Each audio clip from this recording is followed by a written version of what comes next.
হিন্দু দেবদেবীদের মধ্যে শিব ও শিবলিঙ্গকে নিয়ে জাতি, ধর্ম ও বর্ণ নির্বিশেষে মানুষের কৌতূহলের কোনো সীমা নেই।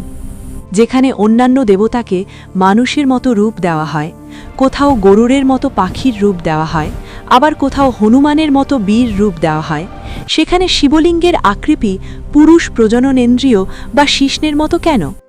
শিবকে তার আসল রূপে পূজা না করে শিবলিঙ্গ রূপে পূজা করা হয় কেন? কেন তার মাথায় বাঁকা চাঁদ থাকে? কেন তার গলায় পেঁচানো সাপ থাকে? কেন তিনি রুদ্রাক্ষের মালা ধারণ করেন? কেন তার কণ্ঠ নীল বর্ণের? কেন তিনি বাঘের চামড়া পরিধান করেন? কেন তিনি শ্মশানবাসী? আর কেনই বা তিনি সর্বদা ধ্যানমগ্ন থাকেন? খোদ সনাতন ধর্মাবলম্বীদের অধিকাংশই এই প্রশ্নগুলোর উত্তর জানেন না। আবার অন্যান্য ধর্মের অনেক মানুষ শিবলিঙ্গকে পুরুষাঙ্গের অনুকল্প বলে মনে করে জাগতিক ভোগ বাসনার সঙ্গে মিশিয়ে ফেলেন। এর ফলে তারা দেবাদিদেব মহাদেব সম্পর্কে বিরূপ ধারণা পোষণ করে বসেন।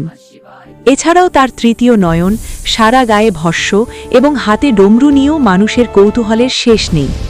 তাই এই প্রশ্নগুলোর উত্তর জানা এবং অন্যদের জানানো আমাদের সকলের দায়িত্ব। আজকের এই ভিডিওতে মহাদেব শিব ও শিবলিঙ্গ সম্পর্কে প্রচলিত সমস্ত মন গড়া, কুরুচিকর ও বিকৃত ধারণা দূর করতে আপনাদের সামনে হাজির হয়েছে সনাতন প্রাচীন স্টোরি।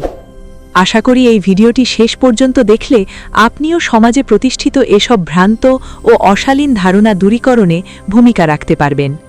শিবের প্রাথমিক পরিচয়। শ্বেতাশ্বতর উপনিষদে বলা হয়েছে, যখন আলো ছিল না, অন্ধকারও ছিল না, দিন ছিল না, রাত্রিও ছিল না, তখন কেবলমাত্র ভগবান শিবই ছিলেন। এই কারণেই তিনি দেবাদিদেব। তিনি ত্রিদেবের অন্যতম। মতভেদে তিনি ব্রহ্মারূপী সৃষ্টি করেন, বিষ্ণুরূপে পালন করেন এবং রুদ্ররূপে ধ্বংস করেন। তিনি একই সাথে গৃহী এবং সন্ন্যাসী। তিনি মাতা পার্বতীর পতি এবং গণেশ ও কার্তিকেয়র পিতা। এই ছিল ভোলানাথ শিবের প্রাথমিক পরিচয়। এবার আসুন আসল আলোচনায় প্রবেশ করা যাক। শিবের মাথায় বাঁকা চাঁদ কেন? ব্রহ্মাপুত্র দক্ষ প্রজাপতির ২৭টি কন্যা নক্ষত্র ছিলেন।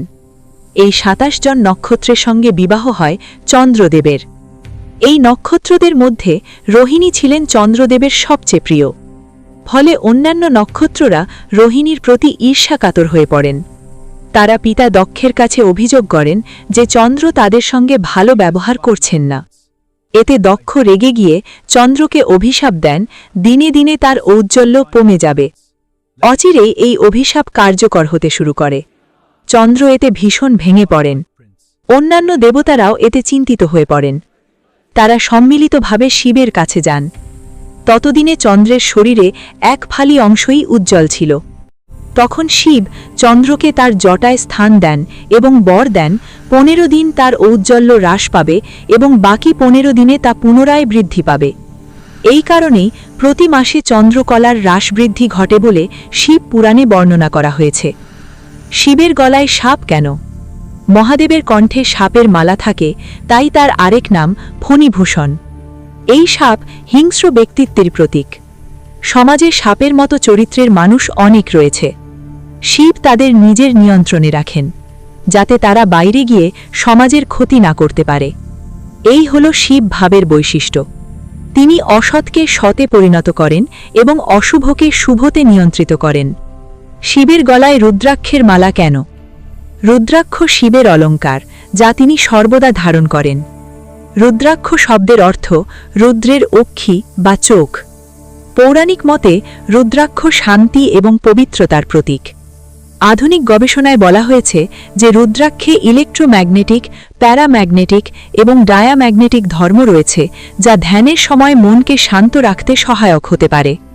শিবের কণ্ঠ নীল কেন? সমুদ্র মন্থনের সময় প্রথমে উঠে আসে ভয়ঙ্কর বিষ হালাহল। এই বিষের প্রভাবে সৃষ্টিজগৎ ধ্বংসের আশঙ্কা দেখা দিলে দেবতারা শিবের শরণাপন্ন হন। শিব সেই বিষ পান করে নিজের কণ্ঠে ধারণ করেন। ফলে তার কণ্ঠ নীল হয়ে যায়। সেই থেকেই তার নাম হয় নীলকণ্ঠ। শিবলিঙ্গে জল বা দুধ ঢালা হয় কেন? শিবের উপাসকরা শিবলিঙ্গে জল বা দুধ ঢেলে অভিষেক করেন। সমুদ্র মন্থনের সময় দেবতারা শিবকে গঙ্গাজল দিয়ে অভিষেক করেছিলেন। সেই স্মরণেই শিব পূজায় জল বা দুধ ঢালা প্রথা প্রচলিত হয়েছে। শিব কেন বাঘের চামড়া পরিধান করেন? বাঘ সাহস, শক্তি ও বীর্যের প্রতীক। শিব বাঘের চামড়া পরিধান করে সেই শক্তি ও বীর্যের প্রতীক প্রকাশ করেন। শিবের হাতে ত্রিশূল ও ডমরু কেন? ত্রিশূলের 3টে ফলক 3 গুণের প্রতীক, সত্ত্ব, রজ ও তম। এগুলো আবার সৃষ্টি, স্থিতি ও লয়ের প্রতীক। ত্রিশূলের সঙ্গে থাকে শিবের নিত্যসঙ্গী ডমরু। ডমরুর নাদ থেকেই শব্দের সৃষ্টি হয়েছে বলে ধারণা করা হয়। সংস্কৃত ব্যাকরণ প্রণেতা পাণিনি মহাদেবের ডমরুর ধ্বনি থেকে অনুপ্রাণিত হয়ে শিবসূত্র প্রণয়ন করেছিলেন বলে বলা হয়। শিবকে লিঙ্গরূপে পূজা করা হয় কেন? শিবলিঙ্গ হল পরমেশ্বর শিবের নিরাকার ব্রহ্মসত্তার প্রতীক। লিঙ্গ শব্দ সংস্কৃত লিঙ্গম থেকে এসেছে, যার অর্থ প্রতীক বা চিহ্ন। অতএব শিবলিঙ্গের অর্থ সর্বমঙ্গলময় শিবের প্রতীক। শিবলিঙ্গ 3টি অংশ নিয়ে গঠিত: ব্রহ্মপীঠ, বিষ্ণুপীঠ এবং শিবপীঠ। এটি সৃষ্টি, স্থিতি ও লয়ের চিরন্তন প্রতীক। এক কথায় বলতে গেলে শিব যেমন অসীম, তেমনি শিব তত্ত্বও অসীম। 2-4 কথায় তার সম্পূর্ণ ব্যাখ্যা দেওয়া সম্ভব নয়। তবে আশা করছি এই ভিডিওটির মাধ্যমে শিব সম্পর্কে কিছু সাধারণ ভ্রান্ত ধারণার অবসান ঘটবে। ভিডিওটি ভালো লাগলে একটি লাইক দিন এবং প্রাচীন স্টোরি চ্যানেলটিকে সাবস্ক্রাইব করুন। আর কমেন্টে ওম নমঃ শিবায় লিখতে ভুলবেন না। ধন্যবাদ বন্ধুরা, নমস্কার।